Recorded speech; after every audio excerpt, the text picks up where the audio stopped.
welcome to the deep dive. Today, we're going to be tackling disaster management. Okay. Specifically, how to make critical decisions when things go completely haywire. Yeah. And you've shared some fascinating research with us on this concept called the OODA loop, Right. and a pretty intense academic paper It is a dense paper, that's for sure. that really digs into this concept. Yeah, but I think we can untangle it together. Perfect. You know, I think we can all relate to that feeling of sudden pressure, Yeah. whether it's a house fire, a natural disaster, or even just a major project crashing down at work. Those moments where clear thinking feels impossible. Right. So that's where the OODA loop comes in. Absolutely. It's a framework Yeah. developed by a fighter pilot named John Boyd Okay. to explain how we make decisions in chaotic environments. Interesting. And what's fascinating is that it's just as relevant to everyday disasters as it is to military combat. Before we dive into the details, though, you mentioned a situation where having the right knowledge at the right time made all the difference. Right. Can you tell us a little about that? What happened? Sure. So I was hiking in a pretty remote area Okay. and came across someone who'd taken a bad fall. Oh, wow. And it was clear they needed medical attention fast. Yeah. Luckily, I had taken a wilderness first aid course a while back. Oh, good. And in that moment, it wasn't just information. Yeah. It was actionable knowledge. Okay. Knowing how to stabilize an injury, how to signal for help. Wow. It potentially saved their life. That's a powerful example of how knowledge can literally be power in a crisis. Mm-hmm. It sounds like you were thrown into the OODA loop Yeah. without even realizing it. You could say that. I had to quickly observe the situation, Right. assess the injuries, figure out our location, then orient myself based on what I knew about first aid Okay. and the surrounding wilderness. And then that led to a decision to stay with the injured person and signal for help. And then, of course, the action of putting those decisions into practice. It's amazing how those 4 steps, observe, orient, decide, act, Right. can be applied to so many different situations, from a battlefield to a hiking trail. Yeah. So this OODA loop, it's not just about reacting instinctively. Right. It's about having a mental model for processing information under pressure. Exactly. Right. And the faster and more accurately you can cycle through that loop, Yeah. the better you'll be able to handle the crisis. And that's where Okay. actionable knowledge becomes so important. Now, I know the paper you shared really emphasizes the Yeah. importance of actionable knowledge. Right. What exactly makes knowledge actionable? And why is it so crucial in these disaster scenarios? Think of it this way. Okay. It's the difference between reading a cookbook and actually being able to cook a delicious meal under pressure. Yeah. It's not just knowing facts. Okay. It's having the right information at the right time and being able to apply it effectively to solve a problem. Okay. It's about turning knowledge into action. So if we think about those California wildfires, it's not just about knowing that wildfires are dangerous. Right. It's about the firefighters having that deep knowledge of fire behavior, terrain, weather patterns. Exactly. All those factors that allow them to make the right decisions in the heat of the moment. Yeah, those are precisely the situations the paper focuses on. Okay. Disaster scenarios where traditional knowledge management systems fall short. Knowledge management. Yeah. I'm not familiar with that term. It's essentially the way organizations gather, store, and share information. Okay. But the paper argues that in fast-moving, unpredictable situations like disasters, Right. those traditional methods are too slow and inflexible. Oh. They don't provide that rapid access to the specific targeted knowledge Sure. needed to make critical decisions. Okay, I'm starting to see the distinction here. Right. So it's not just about having a vast database of information. It's about being able to quickly access and apply the right pieces of that puzzle in a crisis. Precisely. Okay. And as the complexity of a disaster increases, Yeah, the need for actionable knowledge becomes even more critical. that makes sense. Think about the difference between a small house fire and a major chemical spill. Right. The stakes are higher, the variables more numerous, and the potential consequences far more severe. It's like the difference between knowing basic first aid and being a skilled surgeon. Right. You need a much deeper level of knowledge and expertise to handle those high-stakes situations. Exactly. Now, the paper also mentions a historical event, the Krakatoa volcano explosion. How does that tie into the ODA loop and actionable knowledge? Krakatoa was a monumental disaster back in 1883. Okay. It was this massive volcanic eruption in Indonesia Wow. that generated the loudest sound ever recorded, Really? caused a tsunami over 100 feet high, Oh, my God. and tragically led to tens of thousands of deaths. That's hard to even imagine. What's interesting, though, Yeah. is that even back then, over a century ago, they were grappling with Right. some of the same information challenges we face today. Absolutely. Even in the aftermath of Krakatoa, Yeah. they were struggling with how to spread information effectively, Wow. using telecommunications for the first time to relay news of the disaster. Huh. It highlights this ongoing challenge of information flow and disaster response, a Yeah. challenge that predates the internet and the 24/7 news cycle we have today. So from Krakatoa to today, we're still wrestling with how to manage information effectively, Yeah. especially in a crisis. Right. But how does this connect back to the OODA loop and the need for actionable knowledge? The paper makes a critical point here. Oh. Disasters, by their very nature, Yeah. create two major obstacles: information overload and chaos. Right. And our usual methods of preparing, like traditional knowledge management, are simply too slow and rigid for these rapidly changing, unpredictable events. It's like trying to study for a test while the classroom's on fire, right? Exactly. You need a more agile approach. You need a more agile approach, and that's where the OODA loop shines. Okay. It's designed for those dynamic situations, for Right. constantly adjusting your observations, your understanding of the situation, Yeah. and your decisions as new information emerges. So you're not locked into a static plan Right. that's instantly obsolete when things change unexpectedly. That's right. And having a strong foundation of actionable knowledge is vital. Yeah. Because it allows you to orient yourself much faster in that chaos. Okay. It's like having a mental map that helps you navigate the unknown. Okay. I'm really seeing how these concepts connect. Yeah. The OODA loop provides that framework for making decisions in dynamic situations. Right. And actionable knowledge gives you the tools to make those decisions quickly and effectively. Exactly. Now, the paper takes this a step further Okay. by introducing network-centric operations. Mm-hmm. What exactly does that involve? It might sound like something out of a sci-fi movie, Okay. but the idea is actually pretty straightforward. Okay. Imagine a scenario where everyone involved in a disaster response, firefighters, police, EMTs, hospitals, even volunteer organizations, Right. are connected through a seamless network sharing real-time data and information.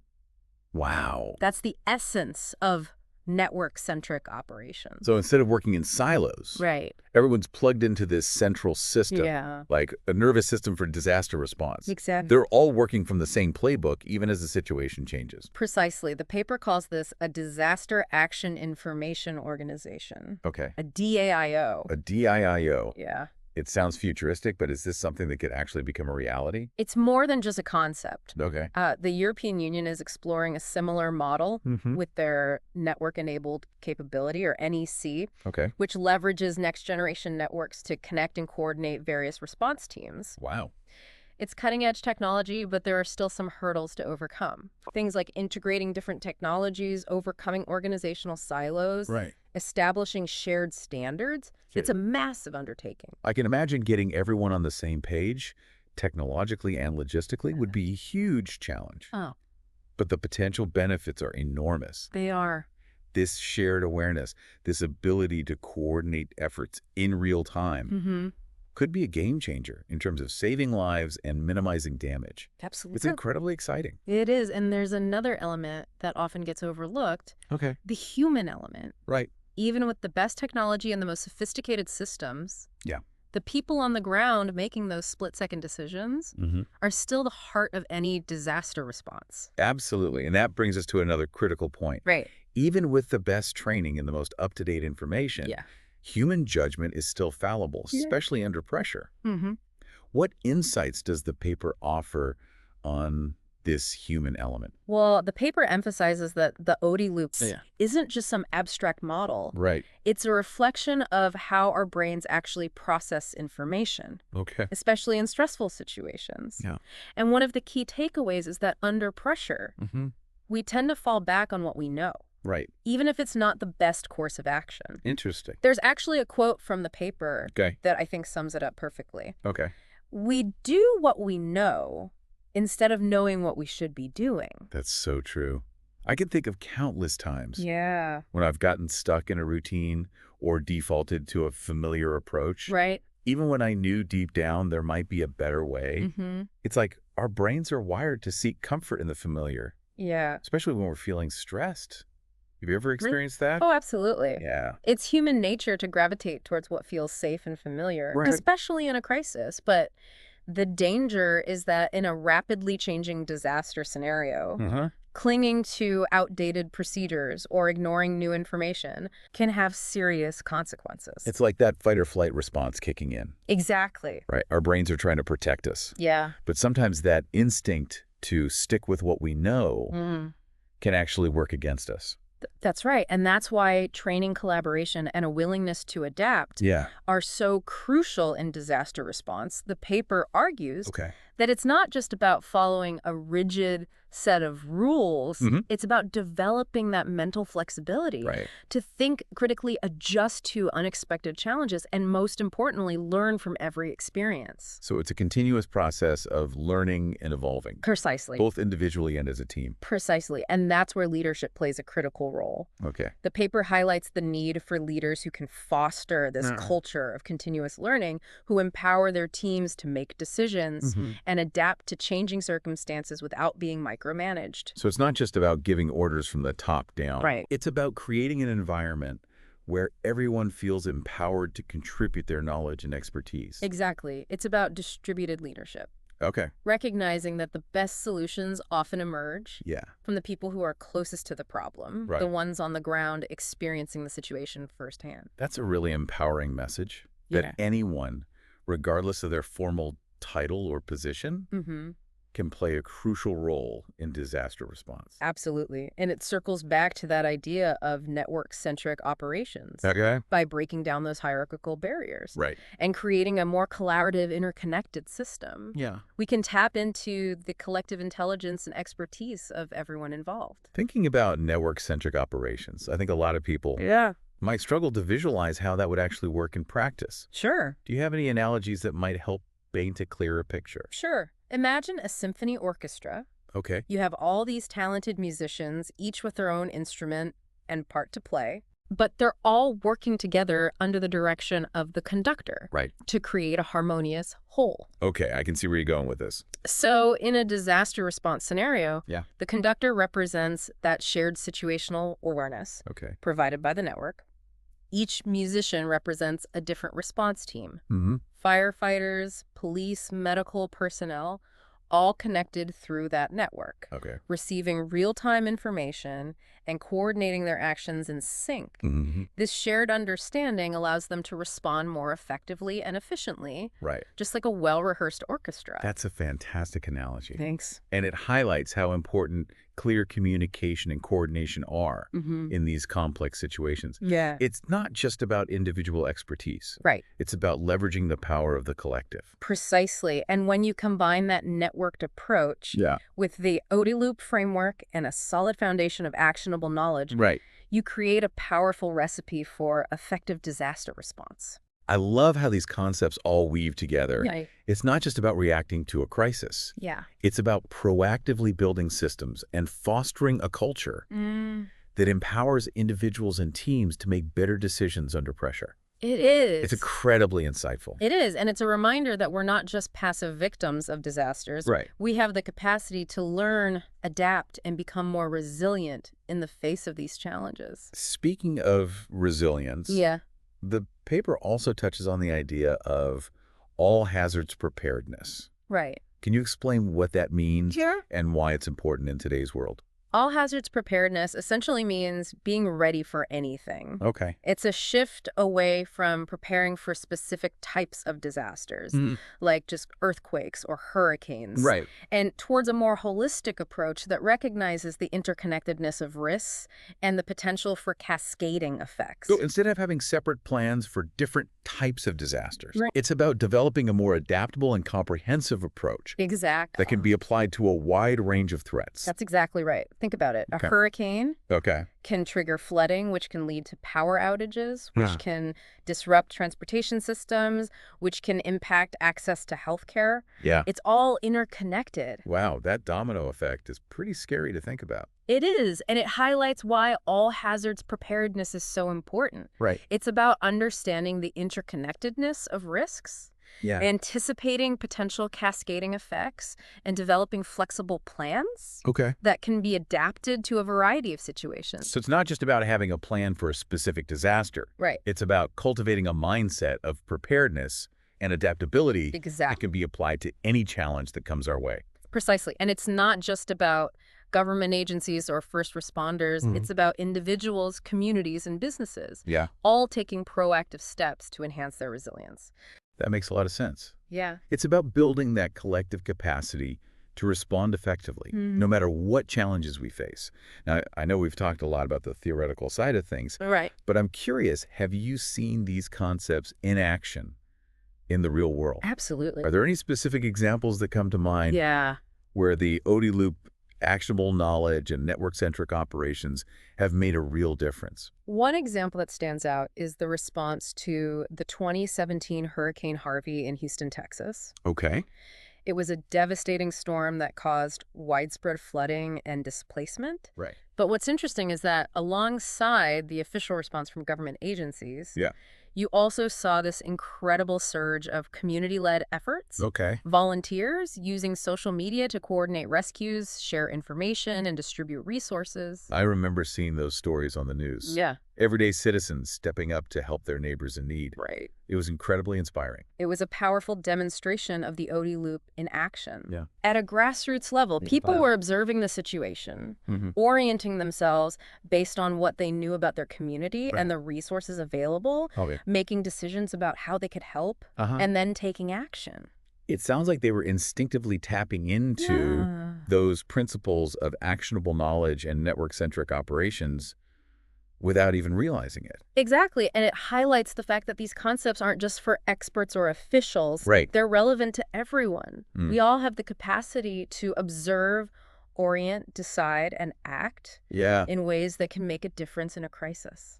That's a really empowering message. It is. It suggests that even in the face of overwhelming challenges, Yeah, we all have a role to play in building a more resilient and responsive society.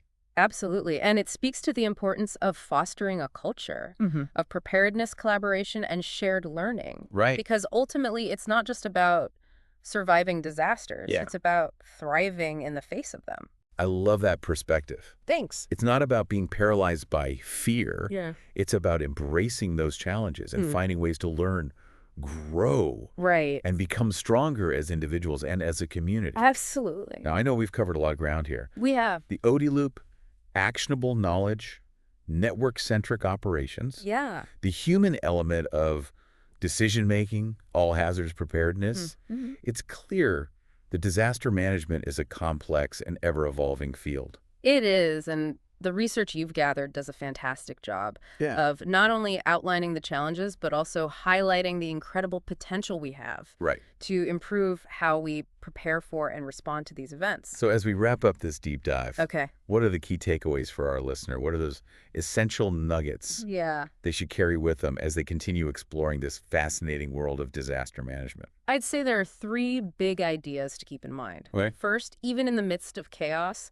there are frameworks that can help us make better decisions. The OODA loop is a prime example of that, a mental model for processing information Right. and taking action under pressure. It's reassuring to know there's a method to the madness, even when things feel totally out of control. Exactly. Second, remember that actionable knowledge is power. Okay. It's not just about what you know, but how you can apply that knowledge effectively in a crisis. Right. It's about turning information into action. Like you said earlier, it's the difference between reading a cookbook Yeah, and actually whipping up a gourmet meal in a pressure cooker. precisely. And finally, keep in mind that the future of disaster response Yeah. could very well be network-centric, with everyone working together, Right. seamlessly sharing information and resources in real time. That vision of a truly interconnected response system is incredibly exciting. Yeah, It really highlights the potential we have to build a more resilient and responsive world. it does. And remember, these concepts aren't limited to large-scale disasters. Okay. They can be applied to all sorts of challenges we face in our lives, Correct. both big and small. The OODA loop can help you navigate a family emergency, Yeah. make a tough decision at work, Yeah. or even just stay calm when your travel plans go haywire. Right. Actionable knowledge is essential for success in any field, Absolutely. and fostering collaboration and shared awareness Yeah. can transform any team or organization. That's the beauty of these concepts. Yeah. They're universal tools for navigating complexity, for making better decisions, and for taking more effective action, Right. no matter what challenges life throws our way. It's inspiring to realize we have more control than we might think, Yeah.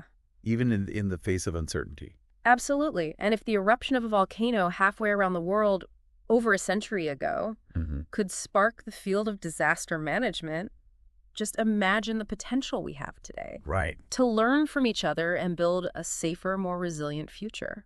What a powerful thought. It's a reminder that we're all in this together. Yeah.